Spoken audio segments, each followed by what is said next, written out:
Sir Red. Shoutout netizens! Congratulations, Sir Red. Ayun, very useful, very convenient. Pagdating sa singitan sa traffic, konti lang ang pagod kasi nga automatic siya. So yun na mga karonda, kasama ko ngayon sa aking katabi, no, si Ned Adriano. Meron na siya yan eh. Meron na siya yan eh. Sir Ned, mababenta ko na eh. Ang ganda niya gamitin, sarap niya gamitin. One of the smoothest, to be honest.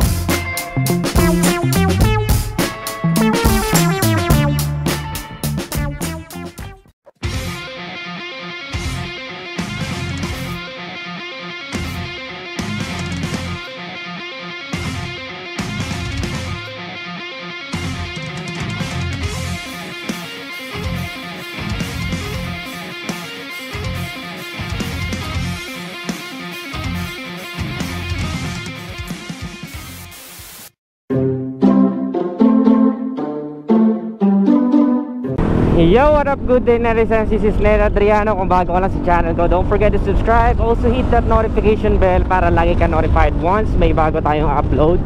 For today's vlog, pupunta tayo sa opening, sa grand opening ng SP on Wheels. Ang daming opening, no? Galing na tayo dati sa soft opening, ngayon naman is grand opening na. Kapag ako nagbukas ako ng store, kung sakasakali in the future, gagawin ko ng marami ding opening. Very soft opening. Soft opening, hard opening, grand opening. Madami ding opening. By the way, congratulations nga pala kay sa Red Sweet Potato sa successful na grand opening. By the way, netizens, isosoli ko na din tong si Maxilor or yung kanyang NMAX 2020 version. Meron na tayong mga ibang motorcycles na nakapila. Ang dami na namang lumalabas sa bago. So, focus na tayo sa mga bagong labas para matulungan natin yung mga future consumers. And also kung kayo nag-a-plan kayo mag-upgrade, matulungan ko kayo. So far so good with the NMAX. Talaga natuwa naman ako sa experience ko dito. One thing that I noticed lang is yung kanyang ang wheels, since 13 inches wheels. So medyo iba yung handling niya compared sa mga 14 inches wheels. Pagdating sa mga cornering, doon mo mapapansin yung ibang handling na NMAX. Or hindi siya design talaga for cornering or banking. Mas design siya for touring, mas safe na driving. Touring, as in namamasyal ka, ganyan.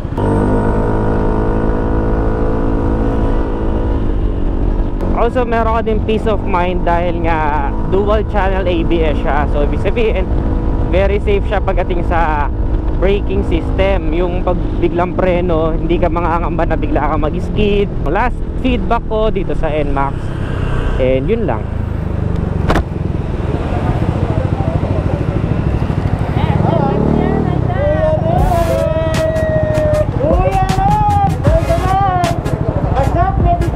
What's up?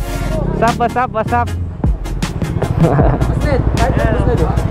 Pagkamalan ako ikaw kanini. Wow!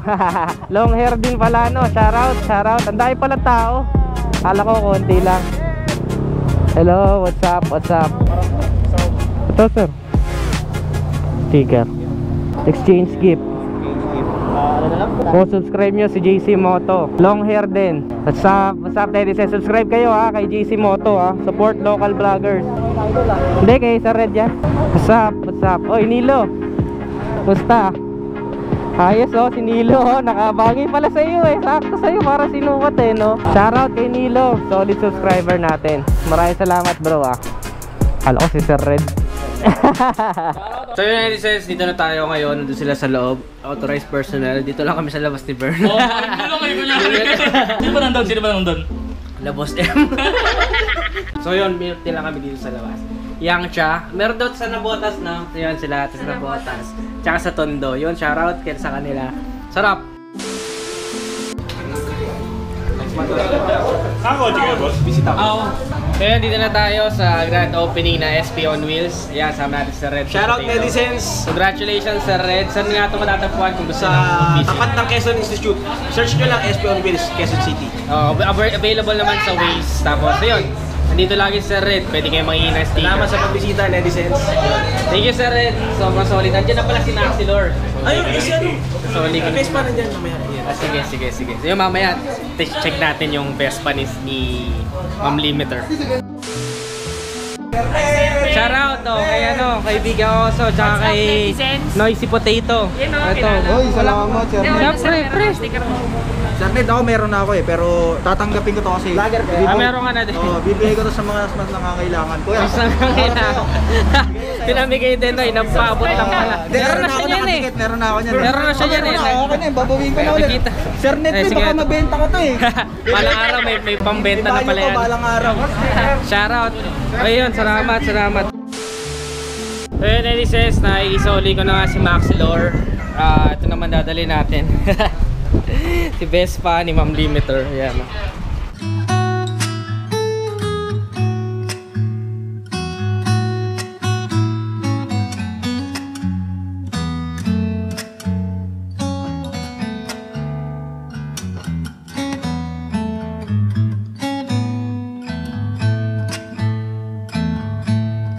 Ganda ng shocks na ito sa unahan, no? Iba talaga dating ng Vespa, kaya ano eh, mamahalin eh. Gagawa ko din ng feedback kung kamusta ba siya i-test drive. And ano yung offer ni Vespa na wala sa ibang motor, kung bakit iba yung value nito. So, te-test drive natin yan mamaya pagka uwi na ako. Pajak in the house. So, nakakasama natin si Idol Motor Honda Hello dito. Yun, sa opening na SP on Wheels. Shoutout, sir. So yun na mga karonda, kasama ko ngayon sa aking katabi, no, si Ned Adriano. So andito kami sa opening ng SP on Wheels, syempre para suportahan ng kaibigan namin, si Boss Red Sweet. At yun, sa mga karonda ko nanonood sa akin, please also subscribe, no, si Sir, para makita niyo naman po yung adventures po ni Sir. See you! Yun, salamat, sir. Apo. Thank you. So yun, dumating na din si Papa Jack dito. Ayan. Papa Jackson na. Papa Jackson. Okay, Papa Jackson dumating na din dito. Ang gagawin natin. Hi guys, I'm Aga Mulak. Sa opening na itong SP on Wheels, ayan, kasama si Sir Red. Actually, hindi opening, pinunta closing na ako. Closing na. Closing na to eh, kasi... Never din na ano uwi ako oras kasi na? ngayon. Sa babae. Nag-hotpot kami sa bahay. Iniwan ko lang. Actually, nagka-party ngayon doon, iniwan ko eh. Sama natin si Jugi Jugi Boy. Tsaka paabutin niya ng 1 million subscribers si Papa Susid. 100 pala, 100. 1 million na. 1 million na agad, no? So yun, Elises, pauwi na tayo. Congratulations ulit kay Sir Red. Dadali natin ngayon yung Vespa ni Ma'am Limiter. Paano buksan yung upuan? Dito si. Sususian? Okay. Diba? Dito siya. Okay. Laki rin, no? Uy! Tre, basta? Okay lang. Paalis na kami eh. Shoutout. MD. Ito naman dadaling ko ngayon. Ano ba to? Nakakabobo flux naman yung ano nito. Hey, gas, Ned. Ganda. High beam. Low beam. Mataas seat height. Sakto lang, kaya naman. Sir, nice to meet you. Pauwi na rin kami eh. Sir Gio of All About Wheels, Manila. Bye bye. Ingat. Kukunin namin yung ano neto, papel tsaka Iyan, oh. change oil. Buti na lang, ikaw kumuha. Hindi ako. Next week pa balik neto ha. Ay, isang buwan to, isang buwan. O, bahala. Isang buwan pala balik neto. Kasi madaming proseso eh. Ayun oh. Pwede ka na maglaba no. Hindi, madali lang kwan, sir. Maglinis ng throttle body. Oo. Ay, madali lang. Pwede kayo maglagay ng gamit dyan. Pwede maglagay ng gamit ng ano. Shoutout kay Sir, oh, nakakilala sa atin. Moto Prince, yo, subscribe kayo kay Moto Prince. Uy, ang liit ng gulong. Kakatuwa. Wow, relax. Ganda. Baka Vespa yan. Kaya sibakin yan yung Mio eh, oh. Sibak Mio. Ganda. Salamat Sir Red sa ano, pa-experience ng Vespa kay Ma'am Limiter. Maraming salamat po. Ganda ng side mirror nito ha. Kita buong mundo. Hindi, seryoso, ang ganda ng side mirror nyo. Sir, naka-Vespa din. Diba? Ang bait ng mga naka-Vespa. Oo, tropa yan, tropa. Ganda nung kanya, orange no. Bait naman ng mga Vespa owners na nagbabatian sila. So yung binati ako ni Sir. Sir, hindi sa akin to pero maraming salamat dahil ako nagda-drive, binati mo ako. Thank you so much. Oh, ito, suspension. Laki-laking lubak yun ah. Riles yun eh. Isa to sa pinakamagandang suspension ng motor na nasakyan ko. Pero of course, syempre yung play ng suspension depende pa rin yan sa bigat ng rider. Kagaya ko medyo magaan lang ako. Perfect na perfect sa akin yung play ng suspension niya. Hindi ko ramdam yung mga lubak ng kalsada dito. I mean, ramdam mo of course, pero yung play niya, hindi ka yung parang may stress ka, mapapapikit ka sa mga lubak. Talagang sumusunod. So perfect sa weight ko yung suspension nitong Vespa. Napaka-smooth pati ng hatak. Sobrang smooth ang hatak niya. Kaya hindi na ako nagtataka kung bakit high-end talaga or iba talaga yung hatid nitong Vespa. Natutuwa ako ha. Natutuwa ako. Ang sarap niya. Walang kapagod-pagod. From Quezon City. Nandito na ako ngayon sa Alabang. Ganda ng offer ng Vespa. Natutuwa ako. Sulit siya. Sulit for me. This is just a first impression ride, pero ang ganda ng first impression ko sa kanya. And very friendly din of course. I'm around 5'3" in height to 5'4". Abot na abot ko pa rin siya. So very good. Pasado sa akin. Napakaganda nitong Vespa. Kudos sa Vespa, no? Ang galing ito. Lubak-lubak oh. Ganda. Kaya mo sagasaan ng ng alam mong kaya niya. Yung smooth ka pa din. Kahit yung suspension na pinakita ko kanina. Ganda ng play nun. Sobra solid. One of the best scooter talaga na nasubukan ko. Sobrang smooth. Hindi rin ako bibitin sa hatak. Ang smooth ng hatak niya. Sobrang payapa. Ang sarap pang touring. Sarap pang daily drive. Kahit sa traffic situation, walang kahirap-hirap.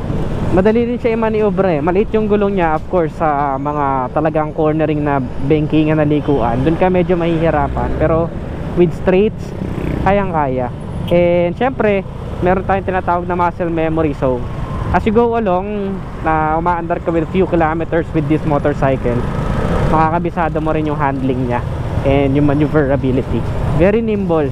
Sobra sarap gamitin. Sobra talaga. Hindi kayo na-exaggerate na na-overwhelm ako kasi medyo pagod na ako eh. Tapos sa layo pa ng biyahe namin. Ganito pa ka-traffic. So na-overwhelm ako. Sarap niya gamitin. Hindi ko na-expect na ganito kasarap gamitin tong Vespa. Talaga ito yung mga motor na sasakyan mo na lang. Hindi mo gusto yung i-modify o magpalit ng kung ano pa. As it is, talagang ang ganda ng value niya. Ang ganda niya gamitin, sarap niya gamitin. One of the smoothest, to be honest, talaga ito sa smoothest na motor na nasakyan ko. Walang kapagod-pagod, grabe. Kahit traffic, heavy traffic, grabe lang talaga. Hindi ko inaasahan kasi in-offer lang din ulit ni Sir Red Sweet Potato na hiramin ko daw yung Vespa. And I'm not expecting na ito yung may experience ko. So I'm just glad, really glad na na-experience ko siya. Doon na-review ko na dati to. Iba pa rin yung medyo may may karanasan ka na ng konti at madami ka na nahawakan ng motor. Noon by that time na na-review ko to, I think last year or maybe early this year, medyo iba pa yung pananaw ko or may hina pa yung pakaramdam ko sa ibang handling ng motor. But this one, it's really good. Kumbaga, parang nagbago bigla yung pananaw ko. Parang gusto kong magkaroon ng Vespa, no? So I understand kung bakit meron talagang mga tao na nag-i-invest sa Vespa, no? Talagang smooth. Sobrang komportable niya. Nasarap niya gamitin. Sa totoo lang, mas na-enjoy ko pa to compared sa NMAX. Just for me ha. Okay. Baka mamaya mabash tayo eh. Just for my own opinion, okay? Sa akin lang. Mas naging komportable ako dito. Mas na-enjoy ko siya. Okay, of course, magkaiba yon. Mahirap i-compare. No, it's just for me. Base lang yun sa pakiramdam ko. Okay, chill lang kayo. Yan, bawa kagaya niyan, lubak-lubak. Sobrang chill lang niya gamitin. Kayang-kaya niyang kainin yung lubak. So that is it for today's vlog, netizens. Kung nagustuhan nyo, don't forget to give this video a thumbs up. Subscribe. Again, this is Ned Adriano. Always keep it cool and ride safe always. Bye now.